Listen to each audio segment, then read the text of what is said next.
सिनेमाचं नाव हाऊसफुल असलं तरी गणलेला विनोदाचा बाजार आणि अति स्टारकास्ट असूनही सिनेमाने खाल्लेली माती बघता चित्रपटगृहांमधून हा चित्रपट हाऊसफुल होण्याऐवजी आता खाली व्हायला लागलाय. येड्यांची जत्रा बघून लोकांना असं वाटतंय की 400 रुपयाचं तिकीट घेण्यापेक्षा FC रोडवरती जाऊन गर्लफ्रेंडला 200 रुपयाचे टॉप घेऊन दिले असते तर बरं झालं असतं.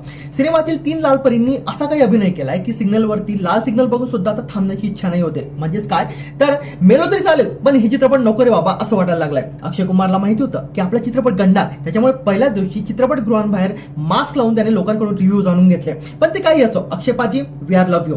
तर दुसरी गोष्ट माहिती म्हटली तर सस्पेन्स काय चित्रपटामध्ये, तर एवढ्या मोठ्या चित्रपटामध्ये फक्त एक सस्पेन्स आहे की खून कोणी केलाय, खून कोणी केलाय, खून कोणी केलाय. पण मला असं वाटतं की निर्मात्याने असा चित्रपट दाखवून जो लोकांच्या आत्म्याचा खून केलाय त्याच्याबद्दलची निर्मात्याने नक्कीच माफी मागावी. आणि हो, जर तुमच्या खिशात 500 रुपयाची नोट असेल आणि ती तुम्हाला जास्त होत असेल तर नक्की चित्रपट जाऊन बघून या. कारण की काय येत्या काही दिवसांमध्ये 500 रुपयाची नोट तर मार्केटमधून गायब होईल, जसे मोदीजी झालेत.